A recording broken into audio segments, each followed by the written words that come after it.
راجو جس جنگل میں لکڑیاں کاٹنے جاتا تھا وہیں ایک پرانا اور سنسان کنواں تھا۔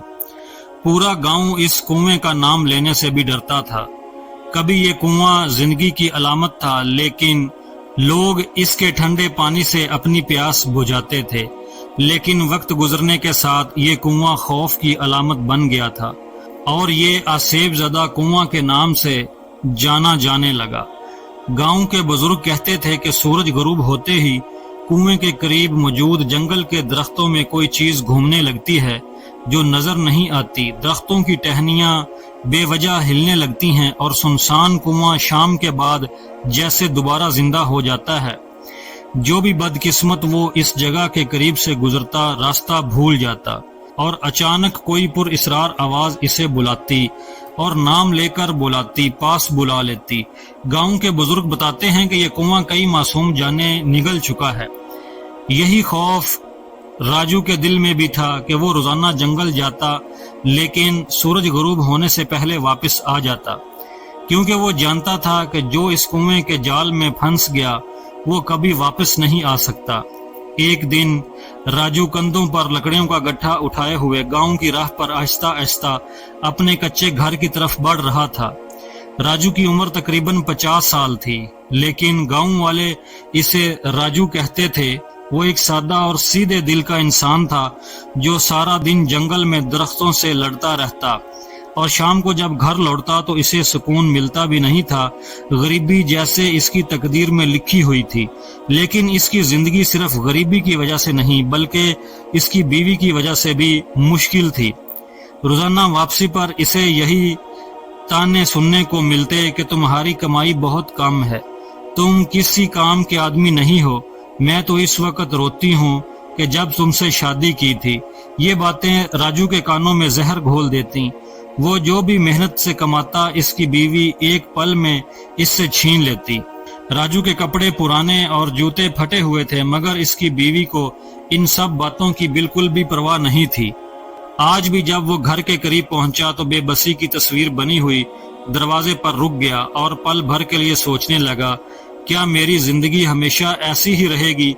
نہیں، آج سے جو بھی میں کماؤں گا اس میں سے کچھ حصہ اپنے لیے رکھوں گا تاکہ نئے جوتے اور نئے کپڑے خرید سکوں۔ چنانچہ اس نے ایسا ہی کیا۔ وہ کئی دن تھوڑے تھوڑے پیسے جمع کرتا رہا اور یہ بات اپنی بیوی سے چھپائے رکھی، لیکن جب اس کی بیوی کو اس بات کا پتہ چلا تو وہ غصے میں اس پر برسی اور کہنے لگی، فوراً یہ پیسے مجھے دے دو ورنہ تمہارا برا حال کر دوں گی۔ راجو جو ایک بہت سیدھا سادہ آدمی تھا نرم لہجے میں بولا، لیکن میں نے یہ پیسے تو صرف اپنے کپڑے اور جوتے خریدنے کے لیے رکھے تھے۔ میرے کپڑے پرانے ہو چکے ہیں اور پھٹ چکے ہیں اور جوتے بھی پھٹے ہوئے ہیں، تم اتنا غصہ کیوں کر رہی ہو؟ بیوی نے چڑھاتے ہوئے جواب دیا، تم میں اتنی ہمت کیسے ہوئی کہ اپنی کمائی مجھ سے چھپائی؟ یہ کہہ کر وہ اس پر جھپٹ پڑی۔ اس کے بعد اتنا شور مچایا کہ یہ سمجھنا مشکل تھا کہ دونوں سلامت کیسے نکلے۔ یہی وہ لمحہ تھا جب راجو کا صبر جواب دے گیا۔ اس نے پہلی بار سوچا کہ اب وہ اس ذلت کو مزید برداشت نہیں کرے گا۔ شام کا وقت تھا اور اندھیرا چھا چکا تھا۔ راجو غصے میں جنگل کے راستے نکل پڑا، مگر اسے اندازہ نہیں تھا کہ شام کے وقت جنگل جانے سے اس کی زندگی ہمیشہ کے لیے بدل جائے گی۔ گھر سے نکلتے وقت اس نے اپنی بیوی سے بس اتنا کہا کہ وہ اس کے پیچھے نہ آئے، لیکن وہ زیادہ دور نہیں گیا تھا کہ اس کی بیوی بھی گدھے پر سوار ہو کر اس کے پیچھے نکل پڑی۔ وہ خود سے بڑبڑا رہی تھی، یقیناً اس نے مجھ سے کچھ دولت چھپائی ہے، میں بھی اس کا پیچھا کبھی نہیں چھوڑوں گی۔ جلد ہی راجو کو بھی پتا چل گیا کہ اس کی بیوی اس کے پیچھے آ رہی ہے، مگر اس نے جان بوجھ کر بے خبری کا ڈھونگ اچھا رچایا۔ جب وہ جنگل میں پہنچا تو فوراً لکڑیاں کاٹنا شروع کر دی۔ اس کی بیوی اسے دور سے دیکھتی رہی، پھر بے چینی میں ادھر ادھر گھومنے لگی، یہاں تک کہ وہ اسی پرانے کنویں کے پاس جا پہنچی اور اس میں جھانکنے ہی والی تھی کہ راجو کی اونچی آواز جنگل میں گونجنے لگی، خبردار، کنویں سے دور رہو، رک جاؤ، واپس آ جاؤ۔ لیکن بیوی نے اس کی بات پر کوئی دھیان نہیں دیا، حالانکہ وہ راجو کی آواز سن چکی تھی۔ وہ ایک قدم اور آگے بڑھ گئی اور لڑکھڑانے لگی۔ اچانک دھواں کنویں کو اپنی لپیٹ میں لے گیا اور پلک جھپتے ہی وہ کنویں کے تہہ میں جا پہنچا۔ ایسے لگا جیسے کوئی اندیکھی طاقت اسے کنویں کے اندر کھینچ کر لے گئی ہو۔ راجو چونکہ اپنی بیوی سے ناراض تھا اور کنویں سے بہت ڈرتا بھی تھا، اس لیے اس نے فیصلہ کیا کہ اس کی بیوی اتنی قابل نہیں ہے کہ اس کی خاطر پریشان ہوا جائے۔ پھر وہ اپنے گدھے پر بیٹھا اور سیدھا گھر واپس آ گیا۔ رات کو جب راجو گھر میں اکیلا تھا تو گھر کے دروازے پر دستک ہوئی۔ اسے کسی کے قدموں کی آواز سنائی دی، پھر اس کی بیوی کی آواز اس کے کانوں میں گونجی۔ وہ سرگوشیاں کرنے لگا۔ وہ مڑا اور دیکھا، لیکن گھر میں اس کے سوا کوئی نہیں تھا۔ اسے ایسا لگا جیسے اس کی بیوی اسے کنویں پر مدد کے لیے بلا رہی ہے۔ اگلے دن وہ دوبارہ جنگل گیا اور خود سے کہا، چلو دیکھتا ہوں اس بیچاری کا کیا ہوا۔ وہ ڈرتے ڈرتے کنویں کے کنارے پہنچا اور اندر جھانکنے لگا، مگر اسے اپنی بیوی کا کوئی نشان نہیں ملا۔ اب اسے اپنے گزشتہ رویے پر افسوس ہونے لگا۔ اس نے سوچا چاہے وہ جتنی بھی جھگڑالو ہو، آخر وہ اس کی بیوی ہے۔ اب وہ پریشان تھا کہ اس کی بیوی کہاں گئی ہوگی۔ وہ ایسے ہی سوچتا رہا کہ اچانک کنویں سے عجیب و غریب آوازیں آنے لگی۔ کبھی اپنی بیوی کی چیخنے کی آوازیں آتی اور کبھی کسی اور خوفناک مخلوق کی۔ راجو بہت گھبرا گیا، لیکن یہ جان کر اسے کچھ سکون بھی ملا کہ اس کی بیوی ابھی تک زندہ ہے۔ پھر اس نے ایک رسی لی، اسے کنویں میں ڈال دیا اور پکارنے لگا، اگر تم مجھے سن سکتی ہو تو رسی پکڑ لو، میں تمہیں اوپر کھینچ لوں گا۔ کچھ دیر بعد اسے محسوس ہوا کہ رسی زور سے پکڑی گئی ہے، چنانچہ وہ اپنی پوری طاقت لگا کر رسی کھینچنے لگا اور اس کو کھینچتا رہا یہاں تک کہ وہ تھکن سے چور ہو گیا۔ پھر رسی کا سرا اوپر آیا اور سرے پر جو چیز نکلی اسے دیکھ کر اس کا دل ہل گیا۔ ایک خوفناک سایہ اس کے سامنے منڈلانے لگا۔ وہ ایک جن تھا۔ اس نے اپنی بھاری آواز میں راجو سے کہا، مجھ سے نہ ڈرو، تم نے مجھے ایک بڑے عذاب سے نجات دی ہے اور میں تمہاری یہ مہربانی کبھی نہیں بھولوں گا اور تمہیں انعام دوں گا۔ حیران اور پریشان راجو نے اس سے پوچھا، میں نے تمہیں کس عذاب سے نجات دی ہے؟ وہ جن جواب میں بولا، میں کئی سالوں سے اس پرانے کنویں میں سکون سے جی رہا تھا۔ کل رات تک میری زندگی میں کوئی دقت نہیں تھی۔ ہاں، مانتا ہوں کبھی کبھار میں شرارت میں لوگوں کو گمراہ کر دیا کرتا تھا، لیکن اس سے زیادہ کبھی کسی کو پریشان نہیں کیا۔ مگر کل رات ایک عورت مجھ پر اتری، وہ کوئی بہت ہی خطرناک مخلوق تھی۔ اس نے میری زندگی کو عذاب بنا دیا۔ میں نے زندگی میں کبھی کسی کو اتنا بولتے چلاتے نہیں دیکھا۔ جب تم نے رسی ڈالی تو میں نے اسے پکڑ لیا اور اس عذاب سے میری نجات ہو گئی۔ تمہاری اس نیکی کے بدلے میں تمہیں انعام دینا چاہتا ہوں۔ یہ کہہ کر اس جن نے 3 پتے نکالے اور راجو کو دے دیے۔ وہ کہنے لگا، میری بات اچھے سے سنو، اب میں یہاں سے جا رہا ہوں اور بادشاہ کی بیٹی کے جسم میں داخل ہو جاؤں گا۔ اس کے بعد وہ شدید بیمار ہو جائے گی۔ طبیبوں اور علماء کو بلایا جائے گا، مگر سب بے بس ہو جائیں گے۔ جب تمہیں اس کے بیمار ہونے کی خبر ملے، فوراً بادشاہ کے پاس جا کر یہ 3 پتے لڑکی کے ماتھے پر رکھ دینا۔ جیسے ہی تم یہ 3 پتے اس کے چہرے پر لگاؤ گے، میں اس کے جسم سے نکل جاؤں گا، وہ بالکل ٹھیک ہو جائے گی اور تمہیں بہت انعامات ملیں گے۔ لکڑہارے کو یہ تدبیر بہت پسند آئی، چنانچہ وہ جن سے اجازت لے کر وہاں چلا گیا۔ اس نے اپنی بیوی کو جو کنویں میں گری تھی یہی سوچ کر وہاں چھوڑ دیا۔ اس نے تو جن کو بھی تنگ کر دیا تھا۔ جیسے ہی جن وہاں سے روانہ ہوا، وہ سیدھا بادشاہ کے محل پہنچا اور اس کی بیٹی کے جسم میں گھس گیا۔ بیچاری شہزادی گمسم سی ہو گئی۔ ایک دن وہ زور زور سے چیخنے لگی، میرے سر میں بہت درد ہے۔ جب بادشاہ کو اپنی بیٹی کی بیماری کی اطلاع ملی تو وہ فوراً اس کے کمرے میں پہنچا اور اسے شدید تکلیف میں دیکھ کر بہت دکھ ہوا۔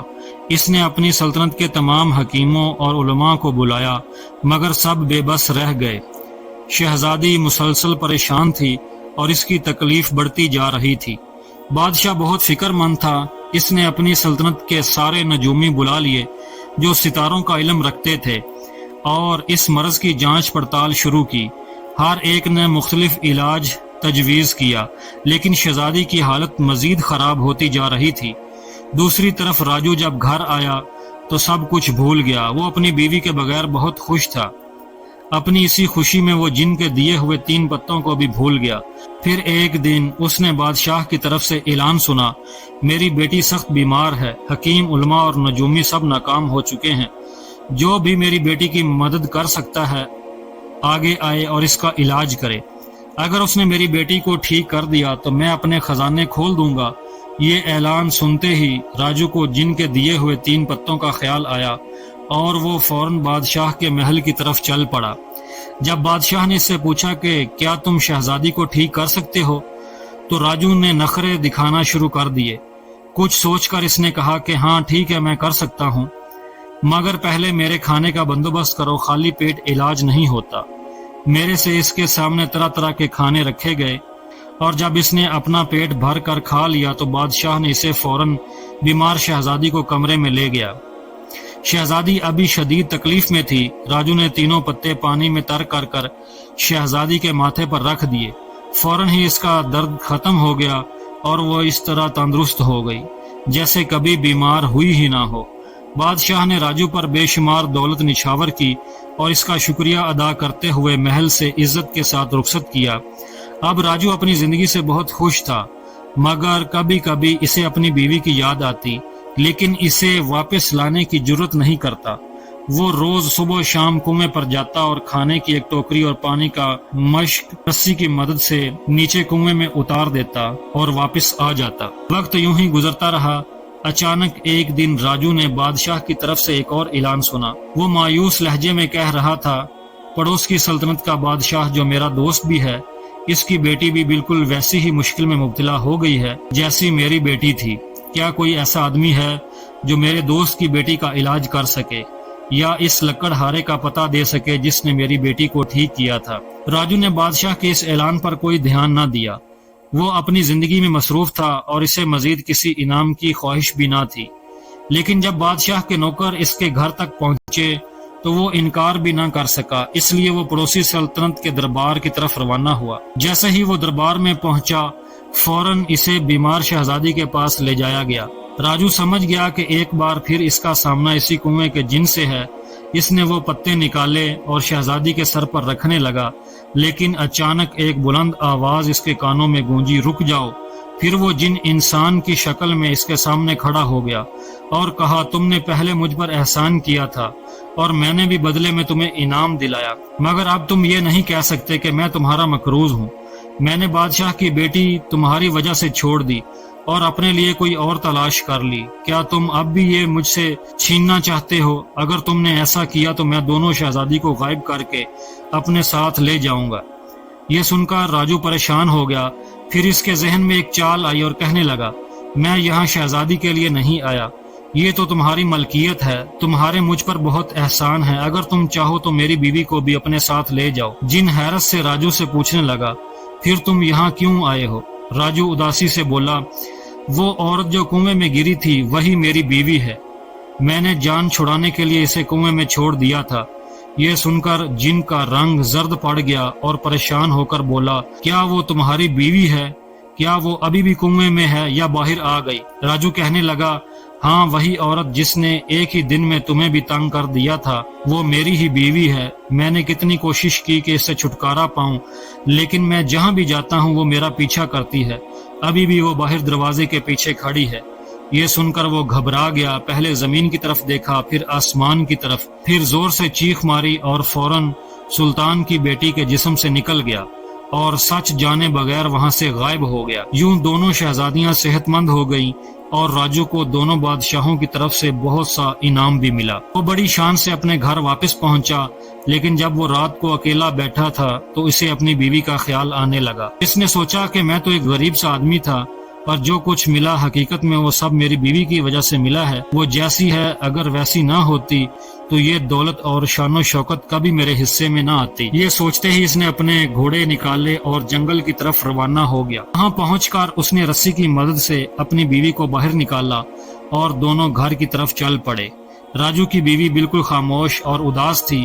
راجو نے سوچا کہ وہ بدل چکی ہے اور اب پہلے جیسی نہیں رہی، لیکن جیسے ہی وہ گھر پہنچے راجو کی بیوی نے اسے گالیاں دینا شروع کر دی۔ اتنے دن مجھے یہاں کنویں میں چھوڑ کر خود بادشاہ کے دربار میں مزے کرتے رہے۔ اگلے دن اس نے راجو کو کلہاڑا تھماتے ہوئے واپس لکڑیاں کاٹنے بھیج دیا اور ساری دولت پر قبضہ کر لیا۔ لیکن حیرت کی بات یہ تھی کہ راجو نے اس کی کسی بات پر ناراضگی ظاہر نہ کی، بلکہ خوشی خوشی اپنی بیوی کی باتیں ماننے لگا۔ چند ہی دن گزرے تھے کہ بیوی کا رویہ بھی بدل گیا اور دونوں خوشی خوشی رہنے لگے۔ دوستو، ہمیں عقل اور صبر کا دامن کبھی نہیں چھوڑنا چاہیے۔ خاص طور پر میاں بیوی کے رشتے میں کبھی کبھار جو چیز ہماری زندگی کی سب سے بڑی مشکل لگتی ہے، وہی چیز ہمارے لیے سب سے بڑی کامیابی کا سبب بن سکتی ہے۔ دوستو، اگر آپ کو یہ ویڈیو پسند آئی ہو تو اس کو لائک شیئر ضرور کریں اور پلیز ہمارے چینل کو بھی سبسکرائب کر لیں۔